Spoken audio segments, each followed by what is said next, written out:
মানুষের মিথ্যা কথা বলার একটা লিমিট থাকা দরকার। সদীপকে আমি আমার বোনের বাড়িতে নিয়ে গেছি, ওখানকার লোকদেরও কি বলছে জানিস? কি বলছে? ওখানকার লোকদেরকে বলছে বাপের নাকি 5 তলা বাড়ি আছে, আর অন ভাই ভার্সন এম আছে, কয়েকদিন পর নাকি আইফোন 17 প্রো ম্যাক্স কিনতে যাবে। সজীবের সব কথা বলছে, ও না ইজি বাইক চালায়। হ্যাঁ রে, আমি তো শুনে অবাক। মানুষ যে মিথ্যা কথা বলে কি পায় আমি তো এটাই বুঝি না। তুই এখানে, আমি তোকে পুরো গ্রাম খুঁজতেছি। আমাকে কেন খুঁজতেছিস? আরে এদিকে আমি বলতেছি। এখানেই বল। আরে পার্সোনাল কথা আয়। কি হয়েছে এখন বল। আমি তো একটা বিপদে পড়ে গেছি রে। কি হয়েছে বুঝিয়ে বল। আমি চাকরির কাজে ঢাকা যাব, আমার কাছে একটা টাকাও নাই। তোর কাছে কিছু টাকা হবে? কয় টাকা লাগবে? 2000 টাকা হলেই হবে। 2000 টাকা তো এখন আমার কাছে নাই, জুবাইরকে বল। ওকে বলে লাভ নাই, ও টাকা দিতে পারবে না। এখন তো আমার কাছে টাকা নাই, কারো কাছ থেকে টাকা পেলে তোকে দিয়ে আসবো নি। চাকরির পিছে 2 বছর থেকে ঘুরতেছি, দোয়া কর চাকরি যেন হয়। ইনশাআল্লাহ এবার চাকরি হয়ে যাবে, যা। টাকা পেলে আমাকে দিয়ে আসিস। আচ্ছা ঠিক আছে, তাহলে আমি গেলাম। যা। কি রে, ও কি বললো? আরে তেমন কিছু না। মনে হলো ও টেনশন আছে, আমাকেও বল দেখি আমি সাহায্য করতে পারি কিনা। ও চাকরির কাজে ঢাকায় যাবে, ওর কাছে একটা টাকাও নাই, আমার থেকে 2000 টাকা চাইলো। টাকা কি দিলি?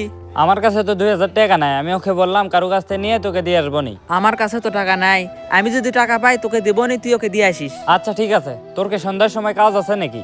সন্ধ্যার সময় না, আমার কোনো কাজ নাই। তাহলে সন্ধ্যার সময় আমার ফুকুর বাসে যাবো নি। তোর নামে আমার কাছে এত বারবার রিপোর্ট আসে কেন? ভাই আমি আবার কি করলাম? তুই নাকি বিয়ে করবি, এই কারণে তোর মায়ের সঙ্গে সকালে চিল্লাচিল্লি করছিস। ভাই আমার যারা ছোট ওরা বিয়ে করছে, ওরা আমাকে নিয়ে মজা করে, এই কারণে মাকে বলছি আমাকে তাড়াতাড়ি বিয়ে করাও। তুই কয়েকদিন আগে করতি চুরি, তোর কাছে কে মেয়ে দিবে? তুই কোনো চিন্তা করিস না, তুই কয়েকদিন আমার কাছে থাক, তোকে আমি বিয়ে করাবো। আর মিস্ত্রি আজকে এত কম কেন? ভাই মিস্ত্রি অন্য সাইডে গেছে। মিস্ত্রি অন্য সাইডে গেছে মানে আমি কি টাকা দেই না নাকি? ভাই এখানে তেমন কাজ নাই, এ কারণে অন্য জায়গায় গেছে। আজকে যদি সব মিস্ত্রি আসতো তাহলে আজকেই কাজ শেষ হয়ে যেত। আগামীকাল সব মিস্ত্রির কাছে বলবি। ঠিক আছে ভাই। আর মাটিতে অনেকগুলো নোয়া পড়ে আছে, ওইসব কুড়িয়ে একটা জায়গায় রাখ। সুমন ভাই কি অবস্থা? আলহামদুলিল্লাহ ভালো, তোমার কি অবস্থা? ভাই আমিও ভালো আছি, কাজ তো ভালোই এগিয়ে গেছে। কাজ তো আরো আগেই শেষ হয়ে যেত, কিন্তু মিস্ত্রিরা একটু অলস আছে। যেমন দেখো, আজকে মিস্ত্রি আসার কথা 8 জনের মতো, সেখানে আসছে 5 জন, তাহলে কাজ কিভাবে আগবে? ভাই একটা কথা বলবো, আপনি যে কি মনে করেন? আরে আমি কিছুই মনে করবো না, কি বলবে বলো। আমার 2000 টাকা লাগবে, দিতে পারবেন? টাকা নাও, সমস্যা নাই, কিন্তু টাকা কি করবে? ভাই টাকা তো আমার লাগবে না, আতাউল ঢাকায় যাবে, ওর নাকি চাকরি হবে, ওকে টাকাটা দিব। আচ্ছা আমার সঙ্গে এসো। আর তুই এখানে দাঁড়িয়ে আছিস কেন? নোয়াগুলো কুড়িয়ে একটা জায়গায় রাখ, আসো। শোনেক, তোকে 2000 টাকা দিলাম, এই 2000 টাকা আতাউলকে দিয়ে দিবি, কিন্তু আমার কথা বলবি না। তোর কথা বলবো না মানে? তুই টাকা দিলে তোর কথাই বলবো না? আতাউল তোর কাছে বিশ্বাস করে টাকা চাইছে, আমার কাছে চাইনি। যদি শুনে আমি টাকা দিছি, ও মন খারাপ করবে তোর উপরে। তুই 2000 টাকা কই পেলি? সুমন ভাইয়ের কাছ থেকে নিছি। সুমন ভাইয়ের কাছ থেকে যে টাকা নিয়ে আসিস, পরে টাকা কেমনি দিবি? আর আমি পরে দিয়ে দেবো নি। তুই মানুষকে নিয়ে যতটা ভাবিস, মানুষ আসলে তোকে নিয়ে একটুও ভাবে না। এখানে এত কথা বলা লাগবে না, আতাউল মনে হয় ঢাকায় যাবে, ওকে টাকা দিয়ে আয়। চল। 2000 টাকা দিলি আমার অনেক বড় উপকার হলো। এ পর্যন্ত অনেকজনের কাছে গেলাম, কিন্তু কারো কাছে টাকা পেলাম না। তুই ঢাকায় কখন যাবি? সন্ধ্যার সময় যাব। তুই একা যাবি নাকি তোর সাথে আরো কেউ যাবে? না, আমি একাই যাব। দেশের অবস্থা তো তেমন ভালো না, ঢাকায় পৌঁছে আমায় একটা ফোন করিস। আচ্ছা থাক, আমি গেলাম, আমার কাগজপত্র গুছানো লাগবে।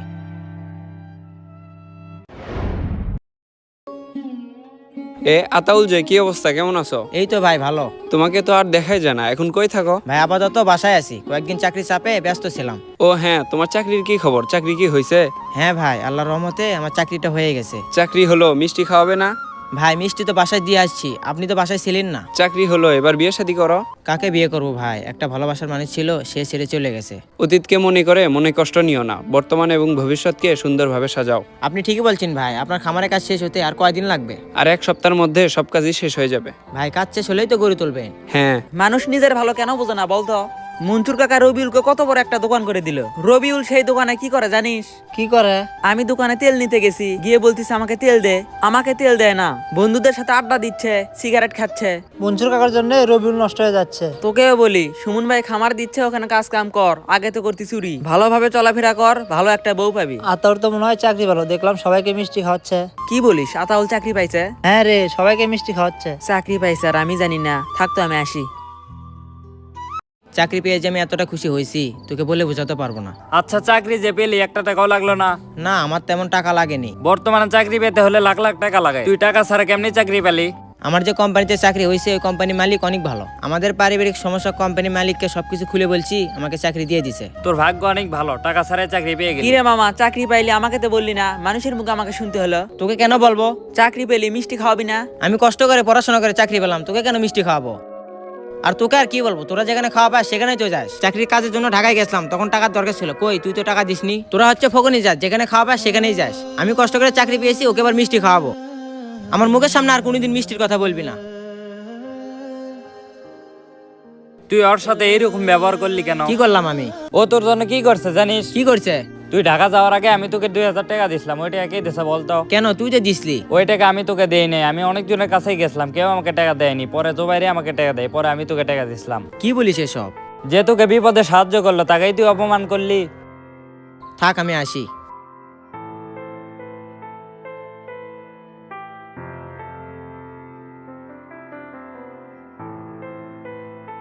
তুই আমাকে মাফ করে দে, আমি বিষয়টা বুঝতে পারিনি। মাপ চাচ্ছিস কেন? আমি ঢাকা যাওয়ার সময় তুই শুভরাতে 2000 টাকা দিসলি, আমি জানতাম না।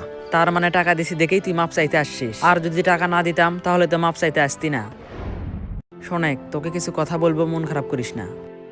সবাই কিন্তু অর্থনৈতিকভাবে সাহায্য করতে পারে না। কিছু মানুষ টাকা দিয়ে সাহায্য করতে না পারলেও তারা মন থেকে দোয়া করতে পারে, সেই দোয়াই তোর কাজে লাগবে। যেসব ব্যক্তিরা তোর সফলতা দেখে খুশিতে আত্মহারা, তারা নিঃসন্দেহে ভালো মানুষ।